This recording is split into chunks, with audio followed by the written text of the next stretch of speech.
మాకు 2 నెలలు షూటింగ్ లేకపోయినా పర్లేదు, అసలు మాకు 2 నెలలు మాకు లేకపోయినా పర్లేదు ఫెడరేషన్ వాళ్ళు. ఇటు కొంతమంది పెద్ద నిర్మాతలు వచ్చి మాకు అవసరమే లేదు, 5% కంటే పెంచేదే లేదు అని వాళ్ళు. ఆ ఉన్న సమయంలో ఏదైతే చిరంజీవి గారు పూనుకొని చిరంజీవి గారి దగ్గరికి పెద్దలు ఎవరైతే వెళ్ళారో వాళ్ళు, సార్ మాకు ఈగోలు వాళ్ళకి ఈగోలు చిన్న చిన్న బలికి జరిగాయి కనుక మీరు కొంచెం మాకు ఇలా జరిగింది, ఇగో ఇలాగ అయ్యింది అని చెప్పి ఆయనకు వివరంగా పెద్దవాళ్ళు చెప్పడం, మేము చిన్నవాళ్ళం కూడా మొత్తం టోటల్గా వెళ్ళి అన్నయ్య మాకు కొంచెం మీరు సమయం ఇస్తే, పెద్దోళ్ళన్నీ మీకు చెప్పారు, మా బాధ మేము చెప్పుకుంటామంటే ఆయన మాకు సమయం ఇస్తే మా కష్టం మా బాధ కూడా చెప్పుకోవడం జరిగింది. అలాగే ఫెడరేషన్ వాళ్ళు కూడా టైం అడిగారు. టైం అడిగితే వాళ్ళు కూడా 72 మంది ప్రతి ఒక్కరికి క్షుణ్ణంగా మాట్లాడి ఎవరి కష్టాలు వాళ్ళవి అందరివి విని మాట్లాడి దాన్ని పోయిన ఆదివారం స్టార్ట్ చేస్తే ఆదివారం, సోమవారం, మంగళవారం మౌల్ని ఈ ఫెడరేషన్ దీని మీదే ఆయన ఉండి మొత్తం ఒక టోటల్గా కొలుకు తీసుకొచ్చి మళ్ళా దిల్ రాజు గారు, సుప్రియ గారు, కిరణ్ గారు వెళ్ళి మాట్లాడిన తర్వాత చిన్నవాళ్ళు ఏమన్నారు, ఫెడరేషన్ వాళ్ళు ఏమన్నారు, ఏ విధంగా ఎక్కడ ఆగింది అన్నీ కూడా ఆయన మళ్ళా దిల్ రాజు గారికి అన్ని దాము గారు భర్త ఇది చిరంజీవి గారు పాత్ర చిరంజీవి గారికి ఆయన టైం వేస్ట్ చేసి మేమందరం వెళ్ళి రిక్వెస్ట్ చేసుకున్నాం, సార్ ఇది ఏదో ఒక పెద్ద మనిషి ఉండకపోతే అవ్వదు, ఒక పెద్ద మనిషిగా మీరు ఉండండి దయచేసి, ఇక్కడ చాలా రాజకీయాలు నడుస్తున్నాయి, అందుకని కొంచెం మీరు మాకు పెద్ద మనసుతో మీరు అందరూ వాడు కొంచెం ఉండండి సార్ అని రిక్వెస్ట్ చేసుకున్నాం. ఇది మేము కాదండి, పెద్ద సినిమా నిర్మాతలు ఫస్ట్ మేము వెళ్తే ఆ తర్వాత ఫెడరేషన్ వాళ్ళు వెళ్తే అందరి కోసం ఆయన టైం స్పెండ్ చేసి మన ఇండస్ట్రీ కష్టాలుంటే నేను ఉంటాను, ఏ రోజు కష్టం ఉంటే ఆ రోజు నేను ఉంటాను అని చెప్పినందుకు ఆయన దగ్గరుండి 3 రోజులు కూడా ప్రతిదీ కూడా మహారాష్ట్ర రేట్లు ఎంత, కర్ణాటక రేట్లు ఎంత, తమిళనాడు రేట్లు ఎంత అన్నీ తీసుకొని మొత్తం దానికి ఒక ప్రాబ్లమ్ సాల్వ్ చేయడానికి ఒక ఫార్ములా చేసి అది దిల్ రాజు గారికి చెప్పడం జరిగింది. ఇది వాస్తవం. తర్వాత అనుకోకుండా మరుసటి రోజు గవర్నమెంట్ ఎంటర్ అయిన తర్వాత ఏమేమి జరిగాయో ఏంటేంటో అవన్నీ కూడా నేను మీకు చెప్పాల్సిన అవసరం లేదు, చాలా జరిగాయి. కాకపోతే ఏంటంటే అప్పుడు లేబర్ కమిషనర్ గారి దగ్గరికి ఫస్ట్ వెళ్ళింది ప్రొడ్యూసర్సే. వెళ్ళిన తర్వాత ప్రొడ్యూసర్స్ వెళ్ళి ఏదో కంప్లైంట్ ఇచ్చారు, తర్వాత వాళ్ళు వెళ్ళిన తర్వాత అంతా మాట్లాడడం జరిగిన తర్వాత లేబర్ కమిషనర్ గారు ఓపికగా కూర్చొని రాత్రి 11 గంటల దాకా ఇద్దరిని ఒప్పించి మాట్లాడి ముందు షూటింగ్స్ చేయండి అని షూటింగ్స్ జరపడానికి అందరినీ యునానిమస్గా మాట్లాడడం జరిగింది. దాంట్లో 100% ధన్యవాదాలు లేబర్ కమిషనర్ గారికి, అలాగే రేవంత్ రెడ్డి గారికి. కానీ నాకు ఇక్కడ ఒక్క మాట, నేను అక్కడ కూర్చున్న పెద్దలను అడుగుతున్నా, మొత్తం టోటల్గా పెద్ద ఆయన 3 రోజులు 4 రోజులు ఆయన టైం వేస్ట్ చేసి మనం వెళ్ళి రిక్వెస్ట్ చేసుకొని ఆయన మాట్లాడమని ఆయన చెప్పమని రిక్వెస్ట్ అన్నా మీరు చూడండి అన్న మాకు ఈగోలో ఆయన మాట్లాడిన వ్యక్తులము, మరి మీరు కానీ అంత అయిపోయినప్పుడు ఆ ప్రాబ్లం సాల్వ్ అయినప్పుడు ఒక్క ఫోన్ కాల్ మీరు చేసి అన్న ఇగో కష్టాల్లో మీ దగ్గరికి వచ్చాం, ఇదిగో మన ఇండస్ట్రీ అంతా షూటింగ్ ఈ విధంగా జరిగింది, ఇగో ఈ విధంగా జరిగిందన్న, ఇదిగో మీరు కమిషనర్ గారితో ఒక్కసారి మాట్లాడినారు, మీకు ఇలాగ అయిపోయింది ఇలా చేస్తున్నాను ఒక్క మాట మీరు చెప్పుంటే, ఆయన కోసం మీరు థ్యాంక్స్ చెప్పుంటే, కష్టాల్లో ఉన్నప్పుడు మనం వెళ్తాం, మనకు సుఖమైనప్పుడు మాత్రం మనం వదిలేస్తాం. అందుకేనే ఈ కుళ్ళి రాజకీయాలు నాకు వద్దు అని చెప్పి వదిలేసింది ఆయన రాజకీయం. ఈ కుళ్ళి రాజకీయాలు నాకు వద్దు, ఈ రాజకీయాల్లో నేను ఉండను, ప్రశాంతంగా ఉంటాను అని చెప్పేసి రాజకీయాల నుంచి వద్దు అనుకుంది అందుకే చిరంజీవి గారు. కానీ అంతకన్నా ఎక్కువ ఈ సినిమాలో రాజకీయాలు ఉంటాయని తెలుసు, ఈ సినిమాలో అంతకన్నా రాజకీయాలు ఉంటాయి. అవసరమైతే మనం కాళ్ళు పట్టుకుంటాం, అవసరం లేకపోతే కాళ్ళు ఎగరేస్తాం. అంటే ఎందుకు ఈ మాట చెప్తుంటే కొంతమంది చేసిన ఈ బాధ అనిపిస్తుంది. ఆయన నన్ను తిట్టినా పర్లేదు కానీ బాధ అనిపిస్తుంది అది. ఎందుకంటే ఒక మనిషిని మనం కావాలని మనం పెట్టి మళ్ళీ మనిషిని పట్టించుకోకుండా వెళ్తే ఎలా ఉంటుంది అనేది ఆ బాధ నాకు ఉంటుంది. అందుకే నేను ఈరోజు మాట్లాడాను, ఆయన నన్ను ఏమన్నా పర్లేదు మాట్లాడాలని డిసైడ్ అయ్యా. అవకాశవాదం రాజకీయం చేయకూడదు, అవకాశవాదం కాదు. అవసరమైనప్పుడు మనం ఆ ఇంటి గడప తొక్కాం, అవసరం తీరిపోయినప్పుడు మనం ఇలాగ అటు వెళ్ళిపోకూడదు. కనుక దయచేసి ఎవరైతే వెళ్ళారో, నేను దిల్ రాజు గారిని సూటుగా అడుగుతున్నా, మీకు చెప్పారు కదా సార్, సుప్రియ గారు మీకు చెప్పారు కదా, కిరణ్ గారు మీకు చెప్పారు కదా, అనిల్ గారు, అమ్మిరాజు గారు, మీరు మాట్లాడేటప్పుడు ఒక్క మాట అయినా సరే మీరు థ్యాంక్స్ చెప్పగలిగారా? గవర్నమెంట్ సెటిల్మెంట్ చేసింది ఆయన చెప్పారు ట్విట్టర్లో, ఇమ్మీడియట్లీ థ్యాంక్స్ రేవంత్ రెడ్డి గారికి. ఇండస్ట్రీలో ఒక పెద్ద దాసనారాయణ గారి తర్వాత ఒక పెద్ద మనిషి మనకు అగాధం వచ్చినప్పుడు ఒక పెద్ద మనిషి కావాలి. ఆ పెద్ద మనిషిగా మన చిరంజీవి గారిని మీరు ఉండమని మనం రిక్వెస్ట్ చేసుకుంటున్నాం. రిక్వెస్ట్ చేసుకుంటున్నప్పుడు ప్రతి విషయం మనం చెప్పినప్పుడు, కష్టాలు చెప్పినప్పుడు సుఖం కూడా చెప్పాలి. మంచిగా జరిగింది కదా, ఆనందిస్తాడు కదా, ఆయన సంతోషపడతాడు కదా, థ్యాంక్స్ చెప్తాడు కదా. ఇదేమి రాజకీయం అండి ఇది? ఈ రాజకీయాల ఒకటి అంటే ఇక్కడ కూడా ఇది అది ఎందుకంటే వాళ్ళ విజ్ఞతకు వదిలేస్తున్నా నేను, వాళ్ళ విజ్ఞతకి నేను వదిలేస్తున్నా. ఎందుకంటే నాకు బాధ అనిపించి ఇది చిరంజీవి గారు నన్ను ఏమన్నా పర్లేదు కానీ నాకు బాధ అనిపించి నేను మాట్లాడేది. నాకు బాధ అనిపించింది. ఎందుకంటే మేము ఇప్పుడు ఒక మనిషిని నమ్మామంటే ప్రాణం పెట్టాలి. ఒక మనిషి చేస్తున్నాడంటే ఆ మనిషిని పూర్తిగా నమ్మామంటే ప్రాణం ఇచ్చాలి, ఉండాలి. అంతేగాని మనం అవసరమైనప్పుడు వదిలేయడం కాదు ఇది. నాకు రాజకీయం తెలియదు, చిరంజీవి గారికి అసలు రాజకీయం తెలియదు. మాకు తెలియదు రాజకీయం. మాకు ఈ డబుల్ గేమ్లు మాకు తెలియవు. ఎందుకంటే నేను ఒకరిని నమ్మామంటే ఆ విధంగానే ఉంటాం. కనుక ఇక్కడ కార్మికుడికి న్యాయం జరగాలన్నో, చిన్న సినిమా నిర్మాతకి న్యాయం జరగాలి. ఎప్పటికైనా మాకు చిన్న సినిమా నిర్మాతకు న్యాయం జరుగుతుంది అంటే అది చిరంజీవి గారి ద్వారా జరుగుతుంది. ఎప్పటికైనా మాకు మల్టీప్లెక్స్లు 20% ఆక్యుపేషన్ గవర్నమెంట్ జియో పాస్ చేస్తుందంటే అది చిరంజీవి గారి వల్ల అవుతుంది. ఎప్పటికైనా ఐదో షో మాకు 2.5 షో వస్తుంది అంటే అది చిరంజీవి గారి వల్ల అవుతుంది. ఇది నాకు స్వార్థమో చిరంజీవి గారికో లేకపోతే ఇంకొకరికి కాదండి. ఇది నేను సినిమా తీస్తానో తీయనో తెలియదు, నా పిల్లలు తీస్తారో లేదో తెలియదు. తీస్తే తీయవచ్చు, తీయకపోవచ్చు. నేను 100% నాకు లాభం లేనిదే సినిమా నేను చేయకపోయినా నాకున్న అనుభవాన్ని, రేపు నిర్మాతలు పడుతున్న బాధని, కష్టాన్ని, రేపు రాబోయే తరానికి మల్టీప్లెక్స్లు అనేది మనం కంపల్సరీ 20% ఆక్యుపేషన్ కావాలి, 5వ షో కావాలి. 20% ఆక్యుపేషన్ ఎందుకు అడుగుతున్నాం అంటే గతంలో ఇందిరాగాంధీ గారే ఆ 20% ఆక్యుపేషన్ మల్టీప్లెక్స్ ఇచ్చారు. రేపు రాబోయే తరం మల్టీప్లెక్సెసే. ఆ మల్టీప్లెక్స్లో 20% ఎందుకు అడుగుతున్నాడు? చిరంజీవి గారి సినిమా 350, నటికుమార్ సినిమా 350 అంటే ఎందుకు చూస్తారు? కనుక 20% 100 రూపాయల టికెట్ పెడితే 100% సినిమా చిన్నవాళ్ళు చూస్తే పేదవాడు కూడా చూస్తాడు. పేదవాడు సినిమా థియేటర్లో బయట నుంచి చూడడం కాదు, మల్టీప్లెక్స్లో సినిమా చూడాలి. మనం 25 రూపాయలు పాప్కార్న్ అమ్మాలి, 25 రూపాయలు కూల్ డ్రింక్ అమ్మాలి, 50 రూపాయల లోపే ఐటెం తినుబండారాలు ఉండాలి. ఇది మనం చిన్న సినిమా బతకాలి అంటే రేపు రాబోయే తరం మల్టీప్లెక్స్లు ఉంటున్నాయి కాబట్టి, ఇంకా సింగిల్ స్క్రీన్లు ఉండవు కాబట్టి ఫీచర్ అది కంపల్సరీ మనం చెయ్యాలి. ఈ 20% ఆక్యుపేషన్ మనం పెట్టాలి. అది సింగిల్ స్క్రీన్ 2.5 షో అనేది కంపల్సరీ ఉండాలి. ఈ 2.5 షో లేకపోతే రేపు చిన్న సినిమాలు చనిపోతాయి. ఇప్పుడే క్యూబ్ డబ్బులు రావట్లేదు, ఇప్పటికే ఏమి ఇబ్బందులు పడుతున్నాం. అందుకని అవన్నీ కూడా చిరంజీవి గారికి మనం పోయిన ఆదివారం నాడు అంతా కూడా వివరంగా చెప్పడం జరిగింది. ఆయనకి నేను అంతకుముందు వైసీపీ గవర్నమెంట్లో కూడా చిరంజీవి గారికి చెప్పడం జరిగింది. కుమార్ ఇది కొన్ని అవుతున్నాయి కదా, ఆ రోజు ఎంత కష్టపడ్డాడో, ఆ రోజు ఎంత బాధపడ్డాడో ఈ సినిమా నిర్మాతల కోసం.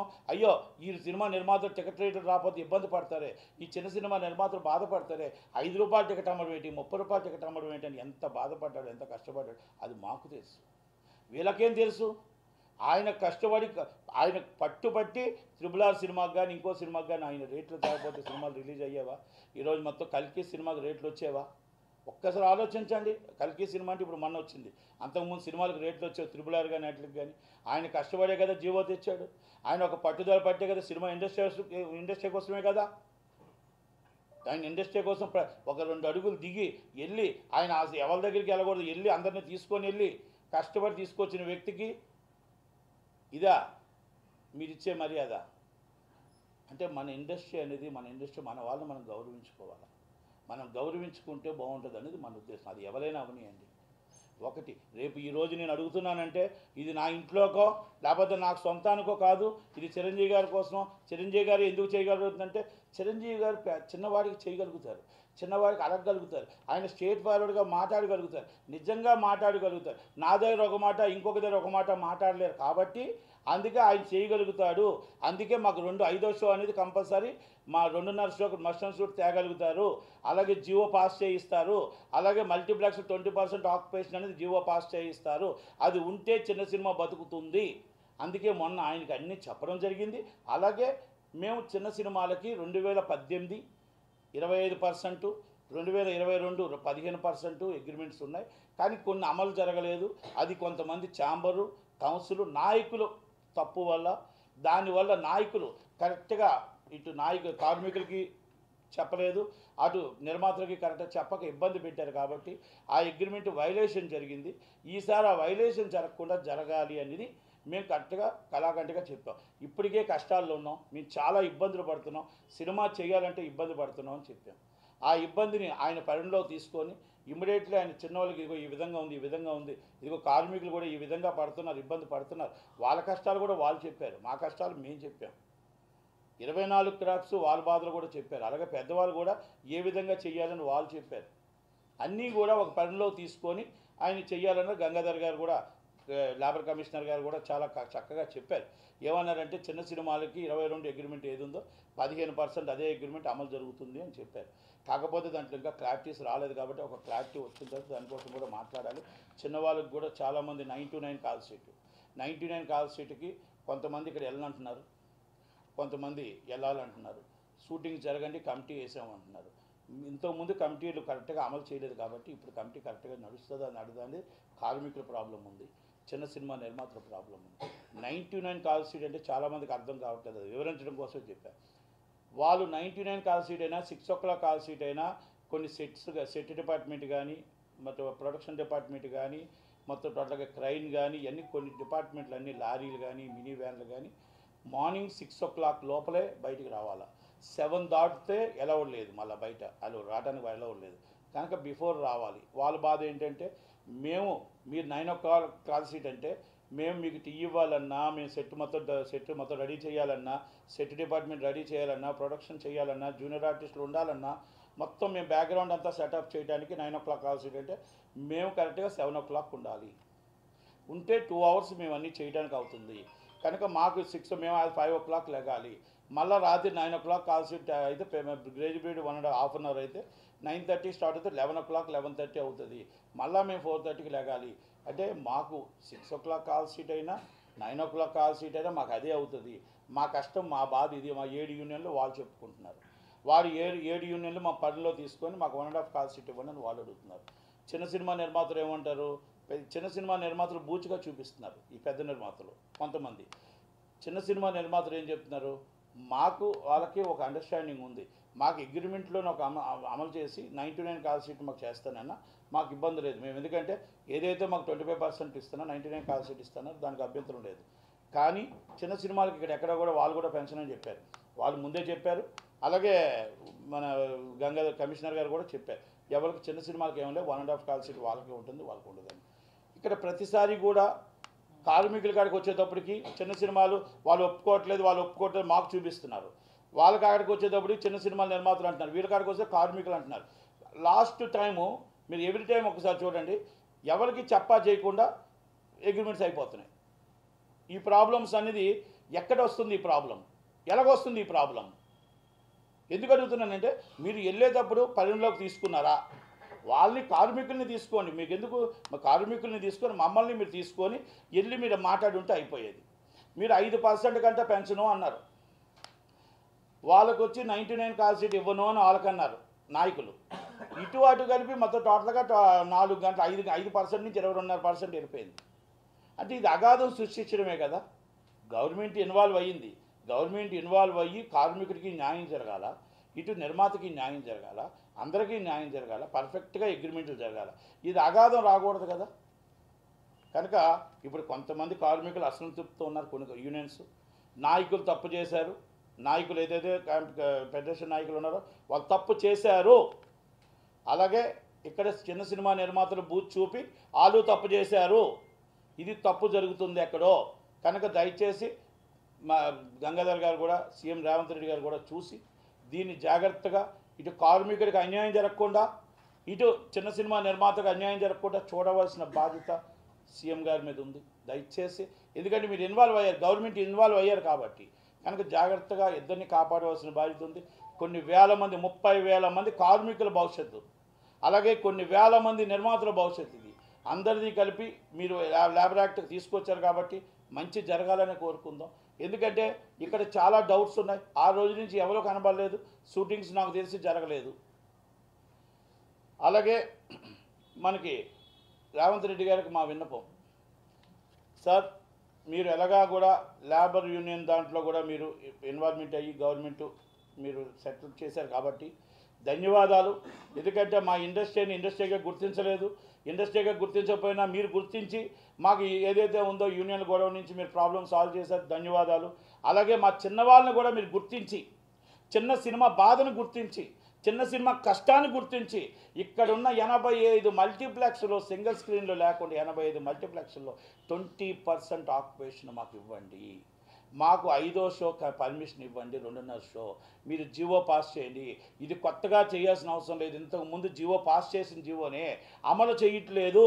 కనుక దయచేసి తెలంగాణలో ఒక 1 man షో అయిపోయింది. తెలంగాణలో 3 ఆఫీసులు పెత్తనం వెళ్తున్నారు. 3 ఆఫీసులు మాత్రమే తప్ప 4 ఆఫీసు రానివ్వట్లేదు. ఇక్కడ ఒక సింగిల్ ఆర్మీ అయిపోయింది. ఇక్కడ మొత్తం మల్టీప్లెక్స్లో చిన్న సినిమా బతకట్లేదు. 300 రూపాయలు పెద్ద సినిమా చూడాలి, 300 రూపాయలు చిన్న సినిమా చూడాలంటే రావట్లేదు. ప్రతి గురువారం నాడు రేట్లు ట్యూబుల్ డబ్బు కడుతున్నాం, శుక్రవారం నాడు ఏడుస్తూ వెళ్తున్నాం. దయచేసి మా ఏడుపుని చూడండి, మా కష్టాన్ని చూడండి. ఇది తెలంగాణ దాకా మాకు మీరు అర్థం చేసుకొని, మరి కోమటిరెడ్డి వెంకటరెడ్డి గారు మా బాధను అర్థం చేసుకోండి.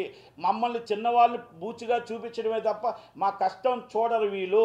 ఈ పెద్ద నిర్మాతలు 5గురు ఎవరైతే ఉన్నారో మేము కనబడం వాళ్ళకి. మా 5వ దాంట్లో ఏదైతే మాకు పెడతారో మాకు ఇవ్వరు.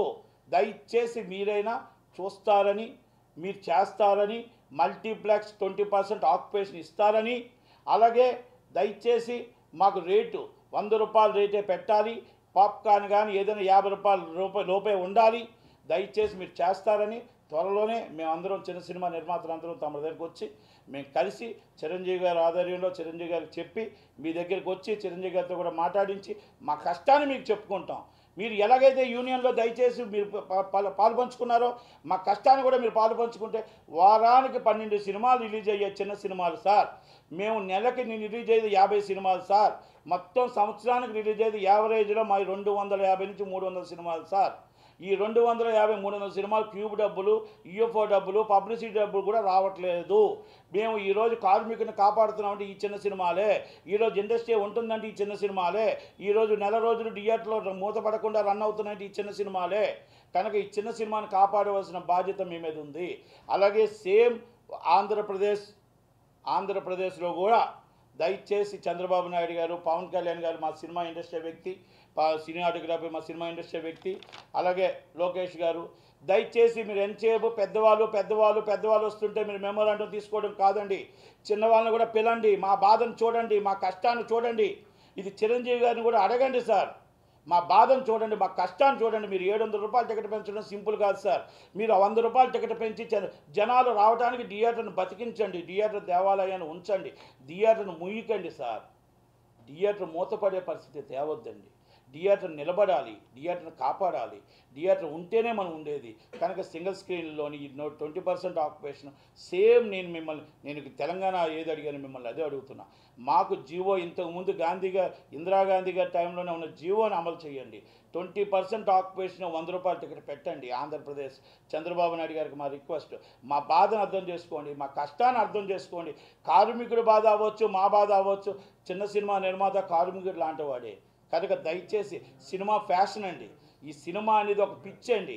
కంపల్సరీ తీయాల్సిన బాధ్యత ఉంటుంది. కాబట్టి ఈ సినిమాని మా బాధను అర్థం చేసుకొని మీరు పెద్దవాళ్ళు వస్తే మీరందరూ గేట్లు తెరిచి మీరు మెమోరాండం ఇస్తున్నారు, కరెక్టే సార్. వాళ్ళకి మీరు ఏం మాట్లాడుతున్నారు సార్? రేట్లు వస్తున్నాయి, వాళ్ళు అడుగుతుంది రేట్లు ఇచ్చేస్తున్నారు. డబ్బింగ్ సినిమాలకు కూడా రేట్లు ఇచ్చాం సార్. డబ్బింగ్ సినిమాలకు రేట్లు ఇచ్చామంటే ఇంక అంతకన్నా దౌర్భాగ్యం ఏమైనా ఉందా సార్? ఈరోజు దయచేసి మీరు అన్నీ కూడా ఒక్కసారి చూసి మా బాధను అర్థం చేసుకొని చిన్న సినిమాని బతికించండి, చిన్న సినిమాని నిలబడియండి, చిన్న సినిమాని చంపకుండా 5వ షో 2.5 షో మా మెస్టన్ షూట్ మాకు జీవో పాస్ చేయండి. ఎందుకంటే మీరు సినిమా వాళ్ళు పవన్ కళ్యాణ్ గారు, మీరు సినిమా వాళ్ళు దుర్గేష్ గారు, చంద్రబాబు నాయుడు గారికి సినిమా విషయాలు అన్నీ తెలుసు, లోకేష్ గారికి తెలుసు, బాలకృష్ణ గారికి తెలుసు. దయచేసి మా కష్టాన్ని అర్థం చేసుకోండి. మేము త్వరలోనే చిన్న నిర్మాతలు అందరం మీ దగ్గరికి వస్తాం. మా బాధను మీ చిరంజీవి గారికి చెప్పి చిరంజీవి గారి ద్వారా మీ దగ్గరికి వస్తాం. మా కష్టాన్ని చెప్పుకుంటాం, మా బాధను చెప్పుకుంటాం. మా బాధను వినండి ప్లీజ్. ఎందుకంటే అక్కడ కూడా ఫెడరేషన్లు ఉన్నాయి. అక్కడ కూడా ఇవన్నీ ఉన్నాయి, యూనియన్లు ఉన్నాయి. వాళ్ళు కూడా కార్మికులను కాపాడాలి. కార్మికులు కాపాడాలంటే ముందు స్టూడియో కట్టాలి. కార్మికులు కాపాడాలంటే ఇన్ఫ్రాస్ట్రక్చర్ డెవలప్ అవ్వాలి. కార్మికులు కాపాడాలంటే డబ్బింగ్ థియేటర్ కావాలి. కార్మికులు కాపాడాలంటే అక్కడ నిర్మాతలు రావాలి. ఇవన్నీ మనం 1.5 year అవుతుందండి. గత 5 సంవత్సరాలు అలా పాడైపోయింది. ఫస్ట్ 2014-19 దాకా. ఈ 5 సంవత్సరాలు జగన్మోహన్ రెడ్డి గారు ఇండస్ట్రీ నాశనం చేసేశారు. మనం 1.5 year అవుతుందండి. అందుకే నేను దయచేసి మీకు చెప్తున్నాను సార్, రిక్వెస్ట్ ఏంటంటే సార్, విశాఖపట్నంలో గవర్నమెంట్ స్టూడియో కట్టండి, రాజమండ్రిలో గవర్నమెంట్ స్టూడియో కట్టండి, అమరావతిలో గవర్నమెంట్ స్టూడియో కట్టండి, గవర్నమెంట్గా స్టూడియో కట్టండి. అలాగే మీకు తిరుపతిలో గవర్నమెంట్ స్టూడియో కట్టండి. ఎవరో కడతారు, ఎవరో వస్తారు, ఎవరో చేస్తారు అనేది మర్చిపోండి సార్. గవర్నమెంటే స్టూడియోలు కట్టండి, గవర్నమెంటే డబ్బింగ్ థియేటర్లు కట్టండి, ఇండస్ట్రీ డెవలప్ చేయండి, టూరిజంకి లింకు కలపండి, లింకు కలపండి. రేపు రాబోయే తరం అంబానీ గారు, ముఖేష్ అంబానీ గారు ఇండస్ట్రీలోకి అందరూ వస్తున్నారు. ఇండస్ట్రీకి చాలామంది వస్తున్నారు కనుక వాళ్ళందరికీ కూడా మనం ఈరోజు ఆంధ్రప్రదేశ్ డెవలప్ అవుతానికి చూసుకోవాలి. అలాగే తెలంగాణ ఎంత డెవలప్ అవుతుందో ఆంధ్రప్రదేశ్ కూడా మనం పోటీగా డెవలప్ అవ్వాలి. 68% ఇన్కమ్ ఆంధ్రప్రదేశ్ నుంచి వస్తే 32% ఇన్కమ్ తెలంగాణ నుంచి వస్తుంది. కనుక మనకి ఇన్కమ్ వస్తుంది 68%. కానీ అక్కడ ఎంప్లాయ్మెంట్ లేదు, ఇన్ఫ్రాస్ట్రక్చర్ లేదు, డెవలపింగ్ లేదు, స్టూడియోలు లేవు, ఏమీ లేవు. 1.5 year అవుతుంది. రండి అంటే రారండి, సెటిల్ అయిపోయారు ఇక్కడ తెలంగాణలో. కనుక దయచేసి మనం అన్నీ కూడా ఇన్ఫ్రాస్ట్రక్చర్ అయితే డెవలప్ చేయాల్సిన రెస్పాన్సిబిలిటీ, బాధ్యత మన మీద ఉంది సార్. ఎందుకంటే ఇంకా 3.5 సంవత్సరాలు ఉంది. ఈ 3.5 సంవత్సరాలలోపు ఇవన్నీ కట్టి ఇండస్ట్రీ డెవలప్ చేసి నాకు కొంత షూటింగ్ అక్కడ స్టూడియోలు కానీ చిన్న సినిమా సమస్యలు కానీ మీకు అన్నీ కూడా మీకు వివరించడం జరిగింది. మీకు అందుకనే సార్ మీరు సినిమా వాళ్ళు మీకు వివరించడం జరిగింది. మీకు అందుకనే సార్ మీరు సినిమా వాళ్ళే. రేవంత్ రెడ్డి గారికి అన్నీ తెలుసు, పవన్ కళ్యాణ్ గారికి అన్నీ తెలుసు. మేము చెప్పిన కష్టాలని, బాధని మీరు అర్థం చేసుకోండి. ఈ పెద్దవాళ్ళు కొంతమంది మిస్గైడ్ చేస్తున్నారు. ఈ మిస్గైడ్ చేసిన వాళ్ళని కంపల్సరీ పేర్లు చెప్పి ఇసుకెక్కిపోయాను. పేర్లు చెప్పను, మీకు తెలుసు. ఆ 4 ఆ 5 అని చెప్పి అయిపోయింది. ఆ 4లో నేను లేనంటారు, మళ్ళీ తెలంగాణ వాళ్ళే శాసిస్తారు. ఆ 5లో నేను లేనంటారు, వాళ్ళే శాసిస్తారు. ఇది నిజమా కాదో ఎంక్వైరీ చేయండి, మీ ఇంటెలిజెన్స్ రిపోర్ట్ తీసుకోండి. నేను తప్పు చెబితే నన్ను అడగండి. నేను అందుకే అడుగుతున్నాను, మా గోడిని, మా బాధని, మా కష్టాన్ని చిరంజీవి గారికి చెప్పుకున్నాం. మేము ఏది వచ్చినా చిరంజీవి గారి ద్వారానే వస్తాం. ఆయన నన్ను తిట్టినా ఏం చేసినా మా చిన్న సినిమా నిర్మాతల కోసం 100% ఆయన త్రూవే వస్తాం, ఆయన త్రూనే మాట్లాడుతాం, ఆయన త్రూనే గవర్నమెంట్ని కలుస్తాం. మేము ఎట్టి పరిస్థితుల్లో ఆయన త్రూనే మేము సాధించుకుంటాం. ఇది సాధించేదాకా వదిలేది లేదు. 5వ షో అనేది కంపల్సరీ రావాలి. ఇన్ఫ్రాస్ట్రక్చర్ 20% ఆక్యుపేషన్ అనేది మాకు మల్టీప్లెక్స్లో ₹100 టికెట్ రావాల్సిందే. ఇది చిరంజీవి గారికి మనకు చెప్పడం జరిగింది. ఆయన కూడా దాన్ని సానుకూలంగా కంపల్సరీ టైం చూసి చెప్తానన్నారు.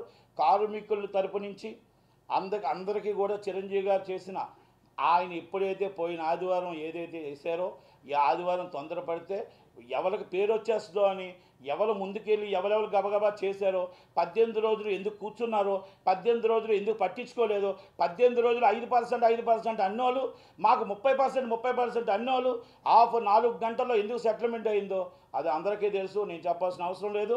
ఇటు కార్మికుడికి తెలుసు, నిర్మాతకి తెలుసు, అందరికీ తెలుసు. కాబట్టి ఏది ఏమైనా చిరంజీవి గారు చిరంజీవికి అందరి వాడు కాబట్టే మంచి చెయ్యాలని చూస్తాడు. ప్రపంచమే ఆయన ముందుంది, ప్రపంచమే ఆయన అభినందిస్తుంటుంది.